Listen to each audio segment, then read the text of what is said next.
আলাইকুম রহমতুল্লাহ। আলহামদুলিল্লাহ ওয়াসসালাতু ওয়াসসালামু আলা রাসূলিল্লাহ আম্মা বাদ। আল্লাহু আকবার আল্লাহু আকবার লা ইলাহা ইল্লাল্লাহ আল্লাহু আকবার আল্লাহু আকবার ওয়ালিল্লাহিল হামদ। আলহামদুলিল্লাহ, আজকে কুরবানির তৃতীয় দিন। আমরা যে বিষয়টা নিয়ে আলোচনা করব খুবই গুরুত্বপূর্ণ একটা বিষয়, সেটা আমাদের ভালো মৃত্যুর আলামত। আসলে আমরা অনেক সময় বলে থাকি অনেকের মৃত্যু হইলো, মৃত্যুটা খারাপ হইলো না ভালো হলো। আসলে আমরা কোরআন ও হাদিস থেকে জেনে নিই। রাসূল সাল্লাল্লাহু আলাইহি সাল্লাম বলছে, যে ব্যক্তির শেষ কথা হবে লা ইলাহা ইল্লাল্লাহ, সে জান্নাতে প্রবেশ করবে।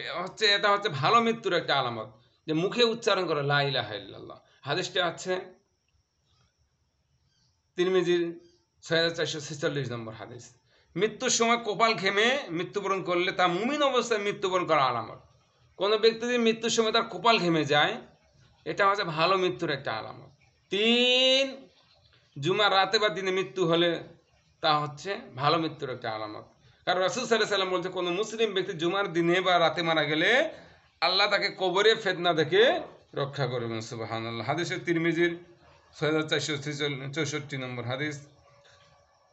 তাহলে মৃত্যুর যুদ্ধের ময়দানে শাহাদাত লাভ করা, যুদ্ধের ময়দানে যদি আপনি মৃত্যুবরণ করেন, রাসূল সাল্লাল্লাহু আলাইহি সাল্লাম এবং আল্লাহ তাআলা সূরা ইমরানের ১৬৯ এবং ৭১ নম্বর আয়াতে বলছে যে শাহাদাত লাভকারীর জন্য আল্লাহ তাআলার নিকট ৬টি বৈশিষ্ট্য রয়েছে।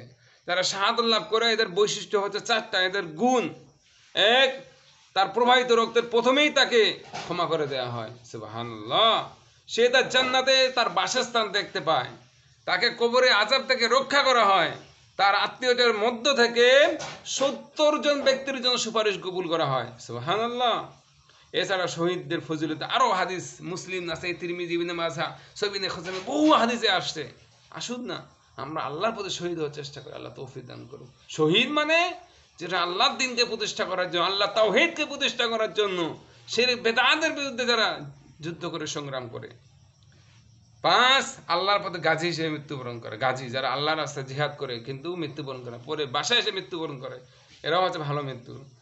৬, যে ব্যক্তি কলেরা বা উদমা রোগে মারা যায়, যে ব্যক্তি কলেরা রোগে মারা যায় তাই হচ্ছে কি ভালো মৃত্যু।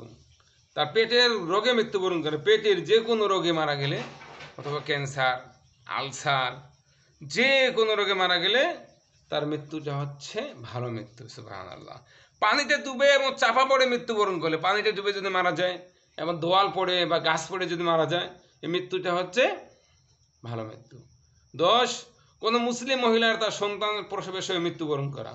যে মহিলা যাকে তার পেটের সন্তান হত্যা করবে সে শাহাদাত লাভ করবে। অর্থাৎ কোনো মহিলার পেটে বাচ্চা অবস্থায় যদি মারা যায়, এই মৃত্যুটা হচ্ছে ভালো মৃত্যু।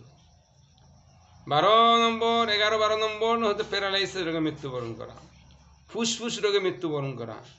এই মৃত্যুগুলো যদি হয় তাহলে হচ্ছে ভালো মৃত্যু।